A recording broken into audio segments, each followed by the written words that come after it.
Alright, we're going to continue. This is actually part 3 of this video, which means it's taking a long time to explain. It's going to take a long time to learn, so stick with it. We are going to take, more than just a week on ellipses, and there will be Khan Academy videos to help you as well. So ellipses part 2 are with translations. They're not centered at the origin. So you can see there's a difference here. We have x minus h or y minus k or y minus k first and x minus h. That's the main difference, is that since it's not at the origin, there's a shift left, right, up, or down. Let's go ahead and try a problem. Write an equation for the ellipse at vertices 6, -8, 6, 4. It's really helpful to have a picture to refer to here.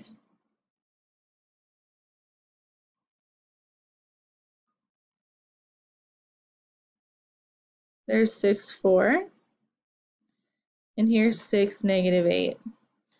So because the vertices are lined up vertically, this has a vertical orientation.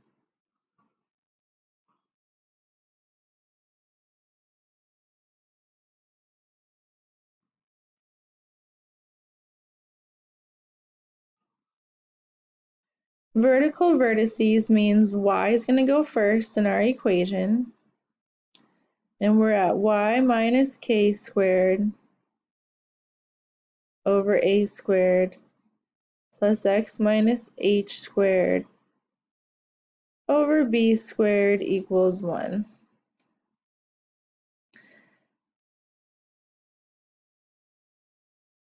Alright, I'm going to go ahead and put the co-vertices on my graph.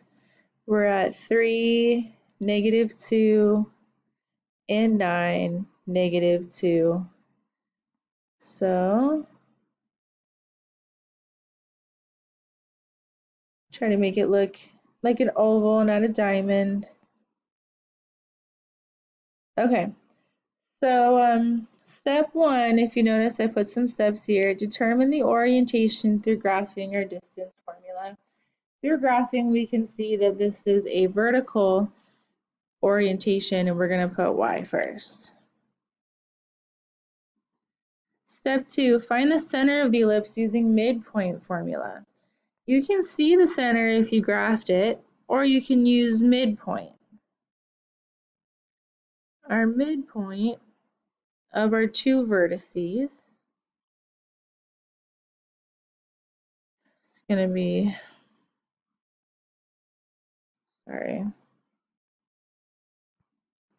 wow. 6 plus 6 over 2, comma, -8 plus 4 over 2. That's going to be 6, comma, -2. That's our center. So we could put that in for h and k.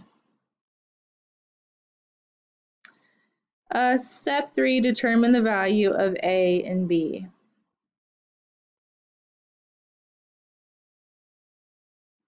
Remember, a is the distance from the center to the vertex. B is the distance from the center to the go vertex. So you could use distance formula here, or you can just look at the picture. The distance from the center to the vertex, here's our center, it's right here. We got what? 1, 2, 3, 4, 5, 6 is 6. And the distance from the center to the co-vertex is 1, 2, 3. All right. Now we need to plug everything into the equation. So it's going to be y minus a -2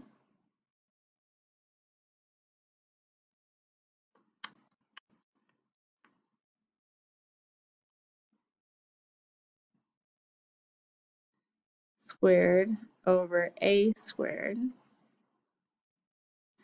plus x minus 6 squared over b squared equals 1.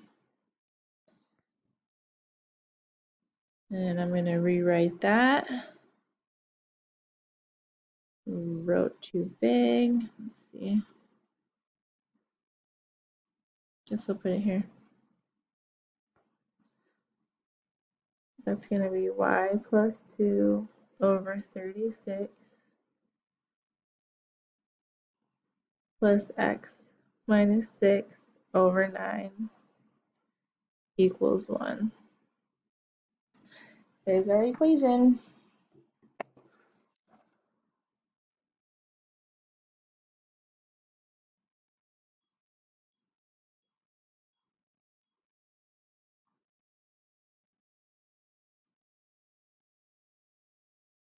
All right, let's do another one.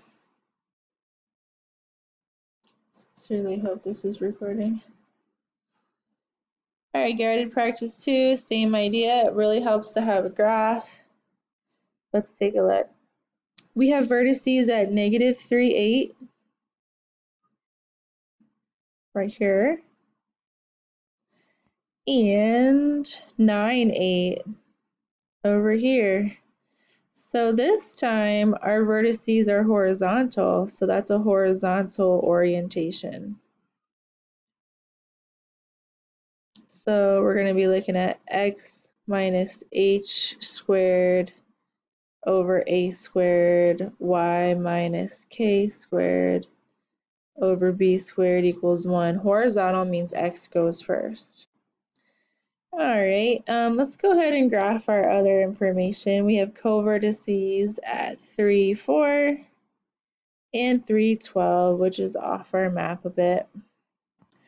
Connect to make our oval shape. Alright, there we go. Find the center using midpoint formula. Since we graphed, you can just look at the center of the graph, but I'm just going to go ahead and practice midpoint formula some more. It's the midpoint of the vertices. So negative 3 plus 9 over 2, comma 8 plus 8 over 2. That's 6 over 2, 16 over 2. 3 comma 8 is our center. We can write it in. There it is. Very good. Find A and B. Remember, A is the distance from the center to the vertex. B is the distance from the center to the co-vertex. So we can use our graph, or we could use distance formula. From the center to the vertex, that's from 3. Whoa, sorry about that. That's from 3 out to 9. That's from 3 out to 9, so that's 6. So A is 6.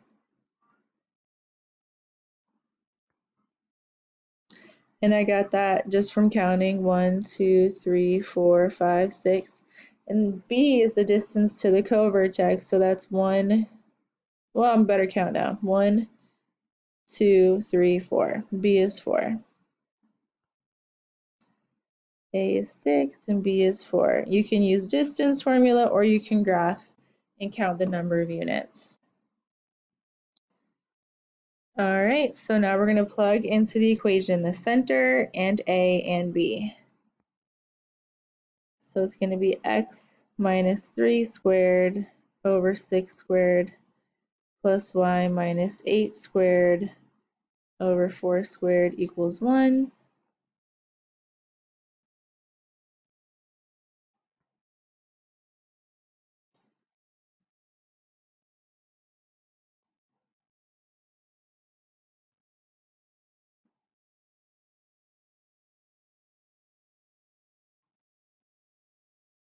And there's the equation of our translated ellipse. And that's it for our notes. Feel free to go ahead now and watch Khan Academy, or you can wait until after you do the workbook assignment. The workbook assignment starts with problems in the center, and then it ends with problems that are translated. So message me with any questions, and that's it.